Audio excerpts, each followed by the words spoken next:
Good afternoon to all of our friends in Asia and good morning from Europe. Are you guys ready to get back on the road? Because I certainly am. And I know that today's guest on our Reuters Breaking News newsmaker, Jane Sun, who heads up China's largest travel agency, can't wait for everyone to pack up their bags and get moving too.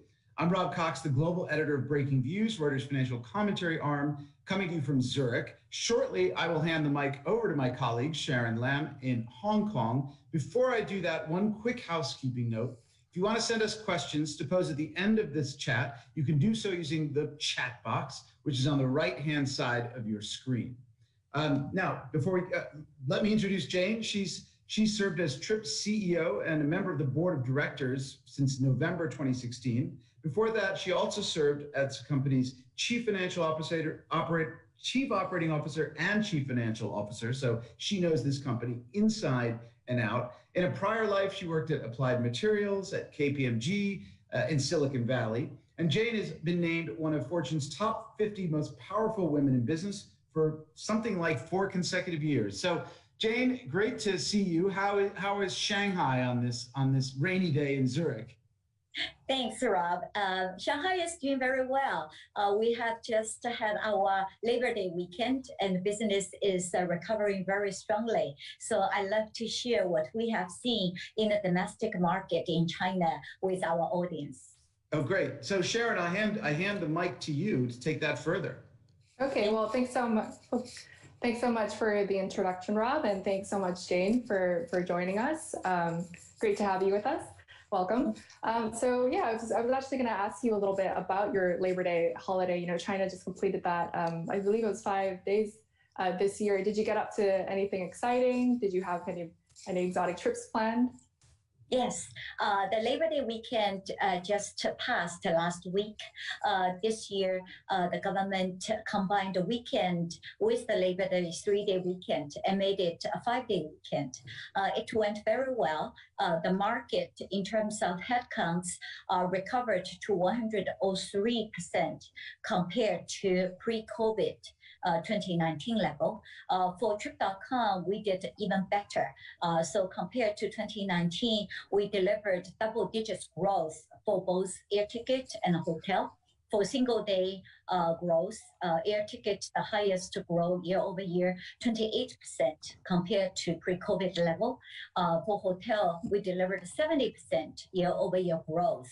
And for rental car, we grow more than 300% year over year. So it's very exciting for our domestic market. Right. Okay. Yeah, no, I was going to ask you a little bit more about that and China. I think China has seen a domestic recovery that is unlike, most other economies and what they're experiencing. Chinese tourists made 230 million trips during the holiday, which is actually more than double from last year and even higher than pre-pandemic levels. You kind of gave us some numbers just now on how, I guess, Trips business is doing, but could you share your thoughts a bit on where domestic travel is headed, and also on Trip, what is the Chinese consumer kind of searching for these days? What kind of trends are you starting to see? Sure. We have seen 3 major trends. So first of all, customers are paying a lot of attention to safety measures. So we advise our business partners, such as hotels, airlines, local tour operators, car drivers, to offer masks, offer hand sanitizers for our customers to keep peace in mind when they travel with us. Secondly, customers prefer to travel with a very small group. Instead of getting on a bus with 50 strangers, they prefer to have one family, one driver, one tour guide to guide the whole family, or with close friends. So we saw smaller group tours rather than mega group tours. The third trend is that customers prefer to use products which offers flexible, cancelable itinerary. So hotels and airlines which can offer flexible and changeable itinerary normally get a lot of volumes. Mm-hmm. And you mentioned that people are kind of doing smaller or traveling in smaller groups. Is that also more kind of like staycations? And are you seeing kind of any hotspots? So like Hainan, for instance, is that now kind of replacing, I guess, Milan or Paris or a lot of the previous travel hubs now that those are kind of out of reach now for most travelers? Sure. We after the Chinese New Year, we have experienced two holidays. One is the Qingming Festival, which is similar to Easter holiday in the West. In Qingming Festival, we only had a 3-day weekend. During that long weekend, customers stay very close to their home, so the nearby staycation becomes very popular because the majority of the students have to do their homework for one day. So parents tend to just bring the kids to the park or museum nearby their home.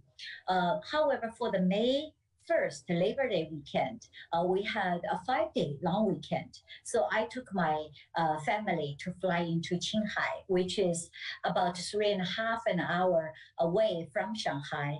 And over there, it's beautiful. It's so big. We're able to see the Maldives in Qinghai province, which is beautiful. I'm sure in the summer break, where the students will have 2 months vacation, these inland most popular travel destinations will get a lot of volume. That sounds really lovely. I'm glad to hear you had some downtime there. And so outbound travel, though, I think it's still relatively low. I think in 2018, Chinese travelers made about 150 million outbound trips, and they spent $277 billion abroad. But how do you see the pandemic kind of changing the flow of outbound tourism?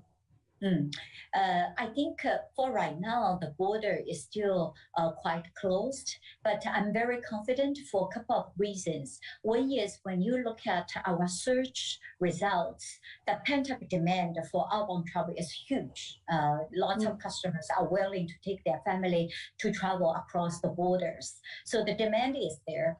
Secondly, when you look at the high-end malls, every weekend, the luxury stores are full of people lining up, trying to buy products such as Tiffany, LV, etc.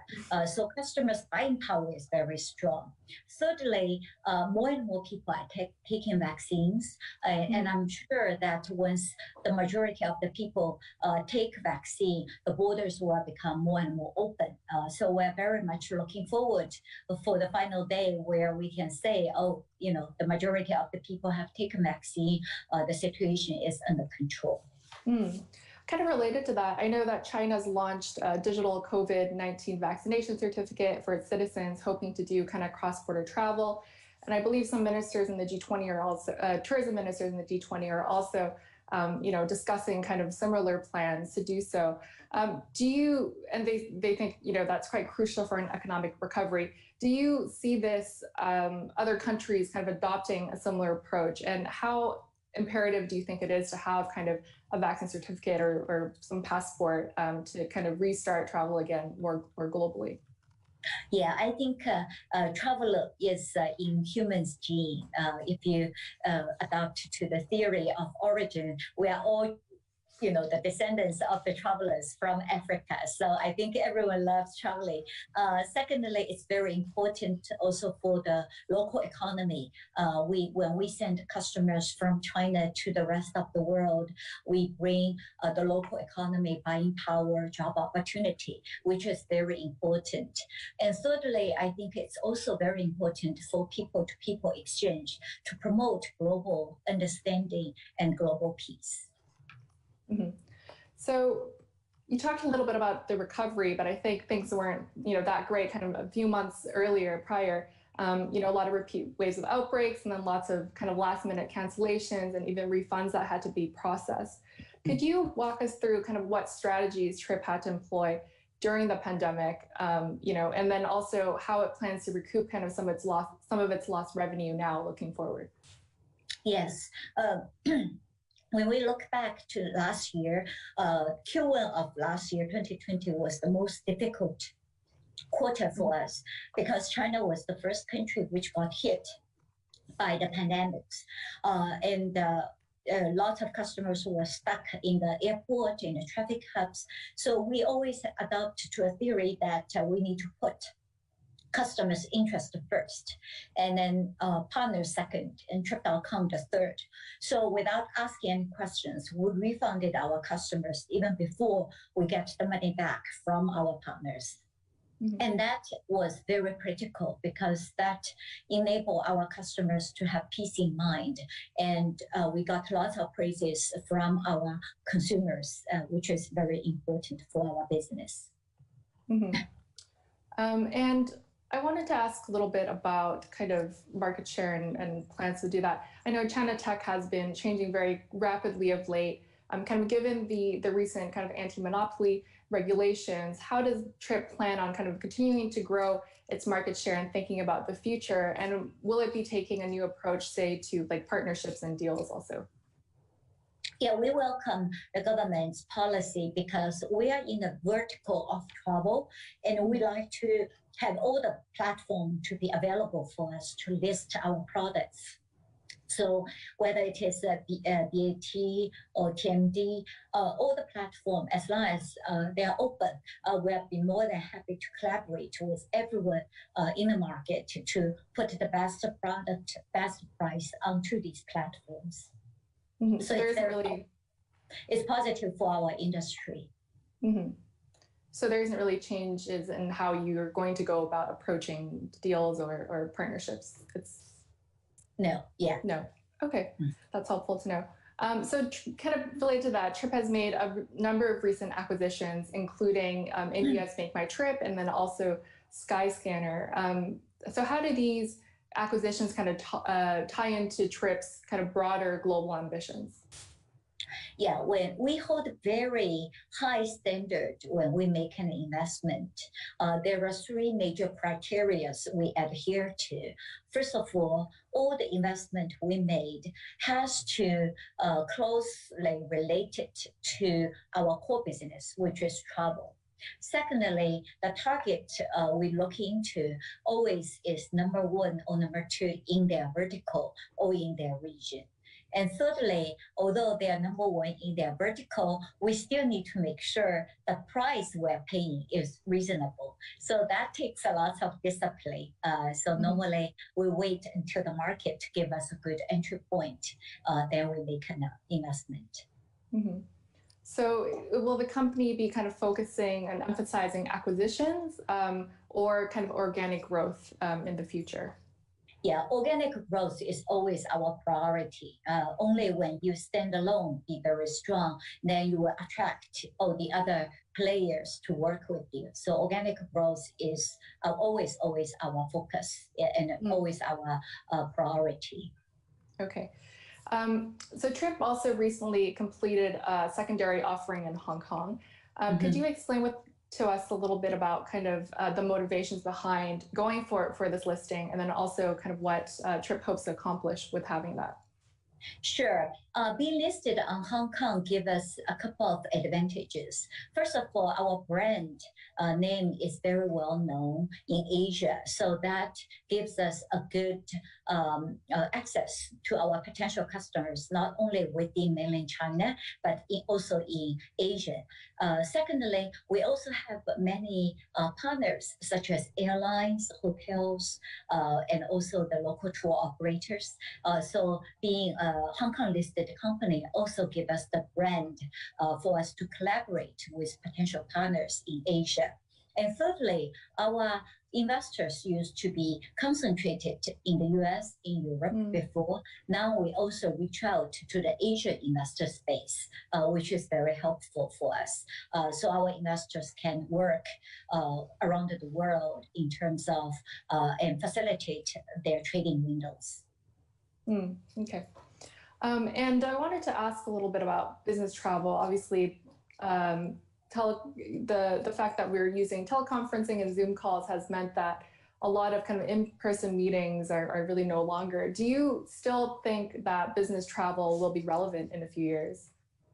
Yeah, I think there are a couple of business travelers which is very difficult to replace. For example, a business conference where you have when you go to a meeting, you're supposed to meet 100 people, 200 people. That is very difficult to be replaced by Zoom or etc. Secondly, when we look at the recovery in China, leisure and staycation was the first stage in the recovery process. However, once the situation is stabilized, we saw a huge pickup on business travel because there were certain meetings and people-to-people interactions we need to do. So in China market, we saw a very rapid recovery, not only in the leisure business, but also in in the business travel as well. What about trip.com? Are you working from home or kind of working in the office now? We're all working in the office. You're all back in the office. We recovered from February of 14th last year. We all wear masks to come to work in office. And after 1 month, when the situation was totally under control, we don't wear masks in the office either. Mm-hmm. So the IATA has said that airline consolidation could hold back sector consolidation for up to 5 years. I think they also estimated that airlines could burn through another kind of 81 billion in cash this year. What do you make of budget airlines that have been squeezed by the pandemic? Do you see them having kind of a future in a post-pandemic world? And then what about kind of other options like cruises and other travel things that people may be warming up to or thinking about? When I look at the flight from Shanghai to Singapore, for example, the flight number decreased. However, the loading data increases. Almost every flight was full. So I still believe the first step for us is really for the scientists and doctors and governments to make sure all the vaccines are done, and we pharmaceutical companies can develop certain medicines to reduce the symptoms. So in the future, if COVID is treated as a severe flu, where there is no life-threatening situation, but rather controllable symptom, then I think the global travel will resume, and industry probably will recover as a result. I think from what we have seen in the China market, the buying power, as long as the buying power is there, people's willingness to travel and desire to travel is still very strong. And you think that's in the rest of the world too, not just specifically in China? Yeah, I think so. I have received many requests for the CEOs in the global banks, global companies to come and visit us. Although they have to be quarantined for 14 days, they're willing to travel all the way from United States, from UK, from Europe to come and visit us to conduct a business already. Okay. And I wanted to ask a little bit about kind of research and development. Last year, Trip earmarked, I believe it was around 7 billion RMB to push into kind of development. And I think that was around 2/5 of sales.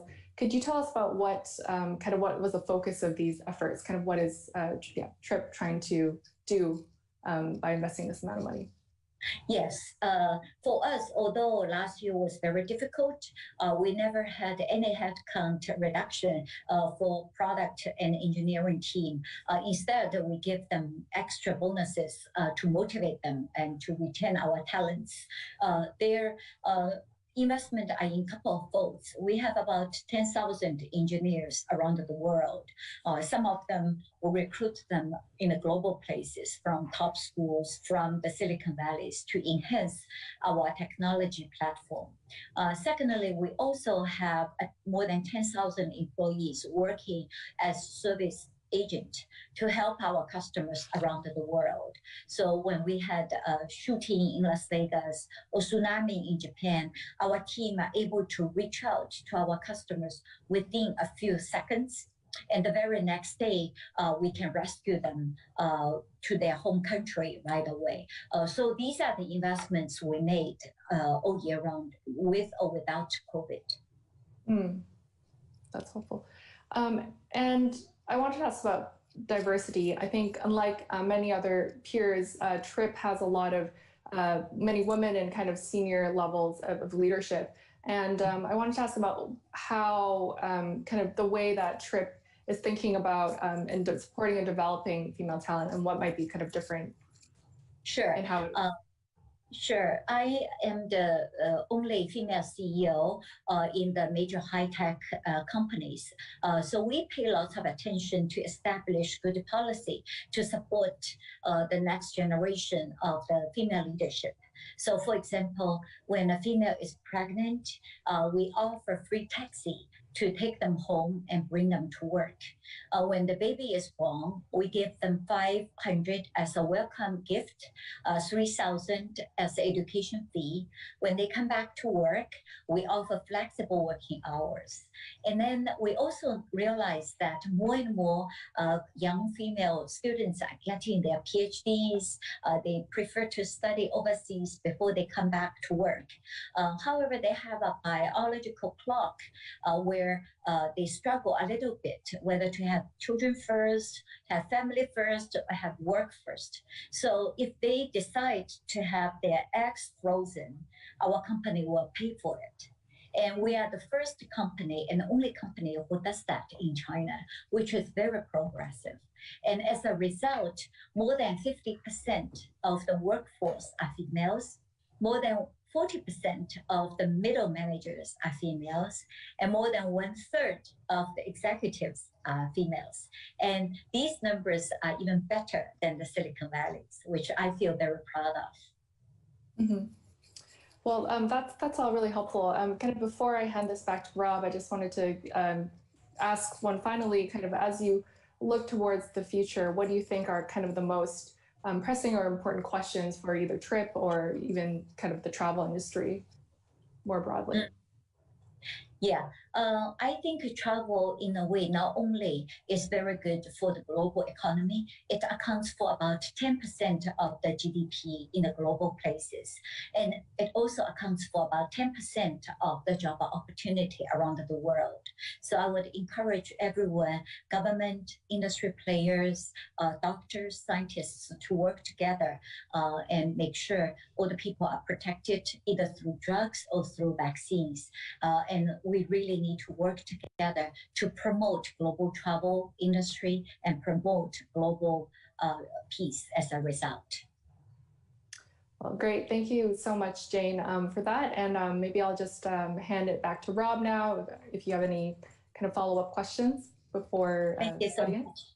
Thank you. So Jane, thanks for that. I mean, I'm curious to hear that you have bankers coming from the U.S. and the UK who are willing to spend 2 weeks in quarantine just so they can come in and see you. That's fascinating. I suppose when it comes to hiring them for mandates, those who take that extra effort are going to get up front, no? Absolutely. I think the CEO's interest and passion in this market will win their lots of business when COVID is over and business recovers to normal. Yeah. Well, let me go through some of the questions. There's a few that you touched on, a few of them, so some of this might be a little more specific or repetitive. But one of the things that came up is, and a couple of questions is, has the pandemic made us understand better, sort of us as in human beings, that we need to do something to reduce the consumption of carbon dioxide, of which travel is a large producer, right? I mean, airlines and things. Similarly, someone asked, what strategy should we take to reduce the carbon consumption in travel? How do you view this question and sustainability and climate change within the sort of construct of where you're going with TRIP? Yeah, so within our group, we promote 3 R's, which is reduce, reuse, and recycle. I think in the new generation, these concepts are very strongly rooted in our new generation of the travelers. And we will make sure that we promote these concepts where people are on the road. And also we need to work very closely within the industry so that the product we are offering to the customers also reflects friendly environment. For example, if we can reduce the usage of the plastics, we should. If we can promote you recycle the slippers or the paper bags, we should. So it takes everyone's concerted efforts to make sure while we travel, we promote the concept to be environmental friendly. Right. Okay, let me turn to something else. People in Europe seem to be quite interested in how do you see the recovery of tourism in Europe? What is Trip.com's strategy to take advantage of that? From what I can see, the interest for Chinese consumers to come and travel into Europe is very, very strong because Europe offers so many wonderful sites. My family were in Rome, and my husband taught my kids about the history of Rome. And when we went to Florence, he taught the kids about the Renaissance. And then we went to Scotland, and the kids learned about Scottish Enlightenment. So all these wonderful history, wonderful sites, beautiful sceneries are very attractive to the Chinese customers. So I'm very much looking forward to bringing millions of the customers back to Europe when everything returns normal. Well, one of the questions that came up on is a sort of follow-up to that is, which European destinations will be the hottest search destinations, or are the hottest search destinations? And when do you think we'll see a return in traffic versus 2019 Europe, something 50 to 80% return in traffic? Yeah, so normally the countries which have demonstrated its safety and hospitality get a lot of attention. So UK, historically, because it's an English-speaking country, it's safe, it's beautiful, normally gets a lot of attention. Switzerland is very popular for skiing trips in the winter during the Chinese New Year. Italy and Greece are known for its history. I personally like Sicily a lot. So these beautiful countries attract lots of customers, and the Baltic is very popular in the summer for the cruise industry. Europe has so much to offer. I'm really looking forward to bringing more customers back to Europe. And what are your top three travel destinations of your customers, Jennifer? In general, Europe is very popular. Africa becomes more popular in the young generation. And US, Canada, pre-COVID were quite popular as well. Yeah, pursuant to that, also the US, how important or what impact do US and Canada, Chinese government sort of relations? Sometimes there have been arguments over trade or that kind of thing. How does that affect the business of travel between these countries? Yeah, I think as long as people have demonstrated their hospitality to the customers who intend to travel there, consumers will be very willing to explore these new sites. And we are also working very closely with the industry players within China to make sure we welcome all the other friends from the other countries to come and visit China because it's very rich in history. It's a fast developed economy, and people here are very friendly. So we love to host more visitors from the other countries as well. And here's a question about vaccines. I mean, is there a sense that do you have any sense of when there will be some sort of ability to travel between through back and forth to China without a quarantine based on vaccine passports of some sort? Yes, I think right now, if Chinese people, for example, go to Singapore, they don't have to be quarantined. So that's one big step. And going forward, as people are taking more vaccines and scientists have gathered more data so that the people who have taken vaccines are unlikely to be infected, and therefore they don't need to be quarantined. That will be the second step, which we are very eager to see. And if the quarantine can be reduced and the risk can be reduced, then the borders will be more open, and it's very good for the travel industry as well. So I guess I'm asking selfishly, when can I visit you in Shanghai? I've been vaccinated, so. We're ready to host you anytime. Are Chinese airlines prioritizing regional APAC restart versus Europe? Is there some, do you sense that there is a sort of, yeah, it's a good question, whether there's sort of the return to international travel is starting more regionally rather than long haul? I think the countries which have demonstrated its ability to control the COVID will be able to attract more travelers. So, for example, Singapore relatively is quite safe. So we have seen the loading data for the fly into Singapore is almost full every day. So that's very promising. But if a country still haven't demonstrated its ability to control the virus, I think the focus for the government there should be really protect the people first, and then we can send people over once the situation is under control. Here's another question. How does government crackdown on monopolistic behavior impact Ctrip and its relationship with hotels in China, hotels and airlines? Does Ctrip use exclusive contracts? For the government's move, again, as we discussed before, we are in a vertical, very narrow vertical, which is travel, and we welcome government's policy so that all the platform will be made available for us to list our products. So whether it's TN, BAT, TMD, our product will be listed. The best price, the best product, the best service will be listed on all the products, which will be very good for our industry. How do you visualize margin expansion for Trip, especially from international travel when it returns?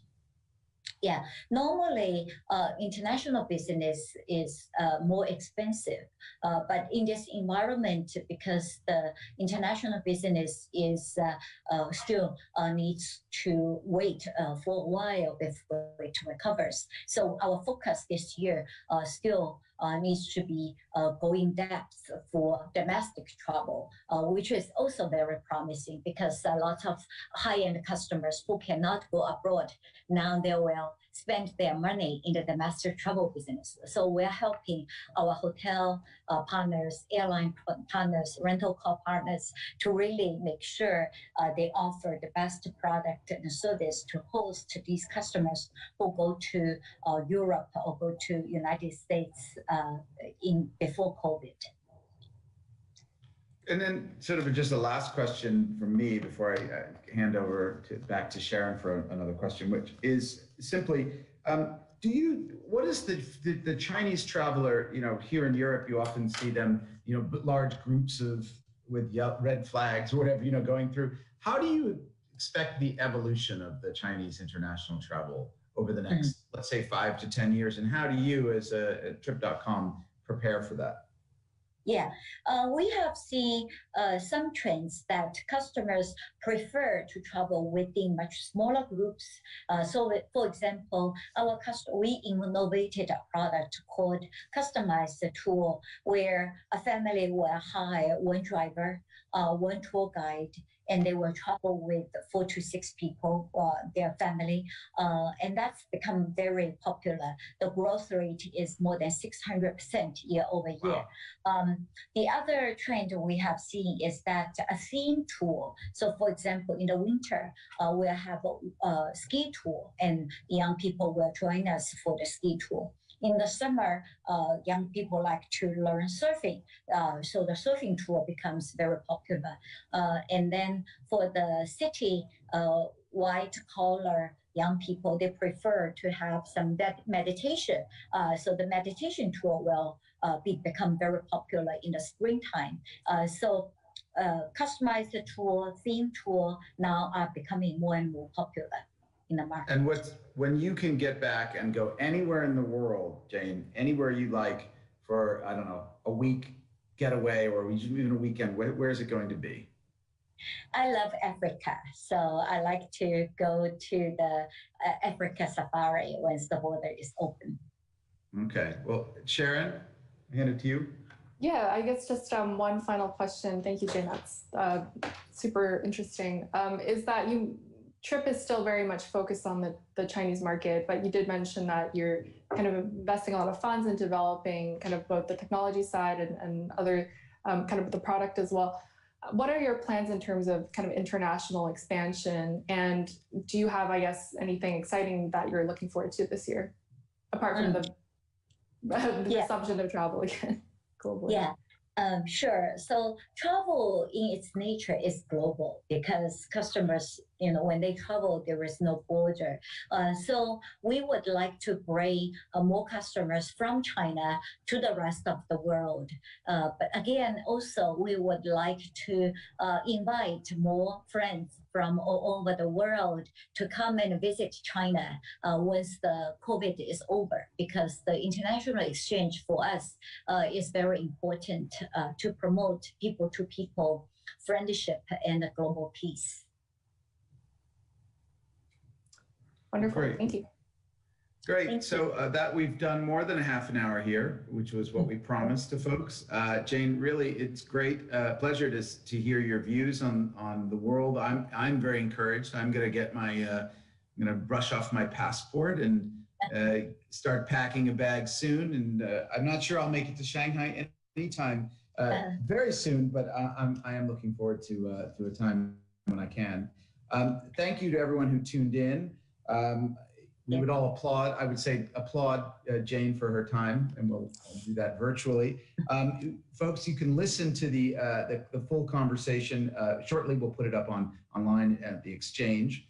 And again, thank you very much, Sharon, and thank you most of all, Jane. Yeah, we love to invite you to come and visit us in China when everything returns normal. Thanks for your time.